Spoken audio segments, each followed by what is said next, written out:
Hello everybody, this is KL Tech Nerd, and today I'm going to be talking about version 2.0 of my nuclear setup in the video game Satisfactory. The first major difference between my version 1.0 and my version 2.0 of my nuclear setup is the coal power plants and their location. In the original 1.0 setup, all the coal power plants were outside the factory. Right now, they're inside the factory, so it's a little bit more compact in that way. But it still provides the initial 600 megawatts that the plant can use to start all the equipment and all the manufacturers and all the constructors before the nuclear can actually take effect and power the factory on its own.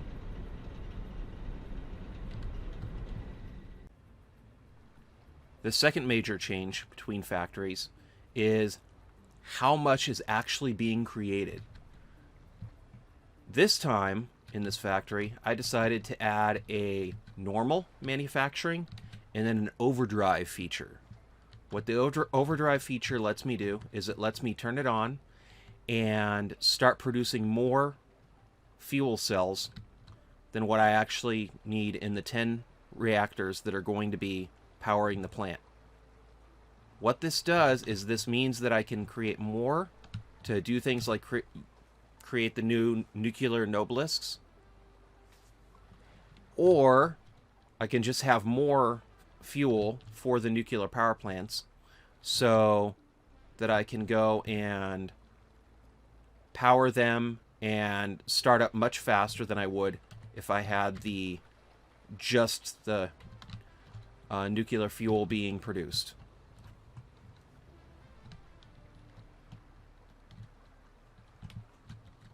Just in general, the scope and scale of this factory is amazing as well.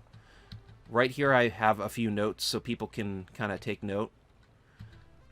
Just normally, with that one switch being pulled, there's 16 smithies that are all making the ingots, but then if I activate the overdrive, that throws in an extra 7. Smelter. Not smithy, smelter. This is not Minecraft. I don't know why I thought of that. So, it'll be an extra 16 smelters. And then if I flip this switch for the overdrive, that'll throw in an extra 7, meaning that I'm going to have 690 ingots all being created in this factory.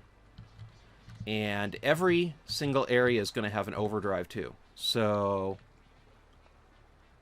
right here there's normally 7 running. Flip the switch, now there's going to be 12 running, all to make wire, which is going to be really, really cool. And right here, if I flip this switch, then it's going to be 14 normally, and then if I activate overdrive, it's going to be an extra 10.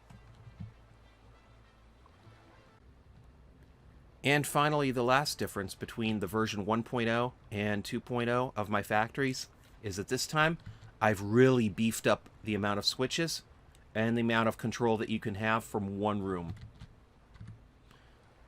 An example is that right here I can turn off the 600 megawatt coal power. I can turn off the miners that are feeding the coal power plant, and I can turn off the water that's feeding the coal power plant. Right here is a main switch, so right now if I flip this switch, it'll completely disconnect the coal from the main. And right here, if I flip this switch, it'll disconnect this entire factory from the main line. So eventually when I get a mega factory done, I can flip this switch and then everything will be cut off from the outside world. This is going to be the nuke to mains, and then it's the same thing for the nuclear power plants. Only now there's switches that do things like provide the nuclear stuff with water. Switches to run everything at half power. Switches for the machines that make fuel. Switches for the things that dispose of the fuel. A switch for the recycler. An emergency meltdown switch. And then finally the overdrive feature. The overdrive I've already explained. The meltdown feature, though, what it's going to do, and this solves one of the problems that I had with my other world in the version 1.0 of the factory, is that I had a problem where sometimes waste would build up. What the meltdown feature does is it doubles the amount that it can actually get rid of. So if I wanted to, I could have 20 generators that run off of nuclear here, and it would still be able to dispose of them. So this essentially doubles the amount that's getting disposed of and recycled. So that's pretty much how I have everything set up right now. And so far, I only have the smelters set up. And if you want to, I can show off what's going on by... I just realized right now that it's 100 megawatts just on copper ingots. That's kind of cool. Now, if I wanted to, I can just go right here, flip this switch, and if I go right here, I can already tell that it's going to start making all that wonderful copper that I need to run my factory. And it would help if I had this on.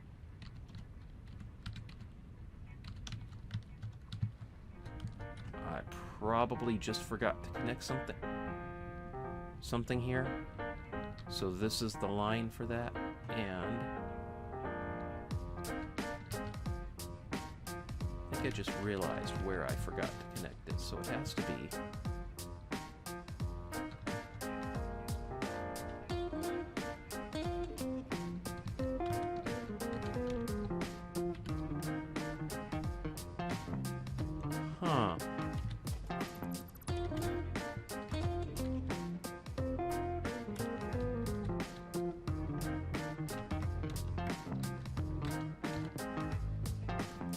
There we go.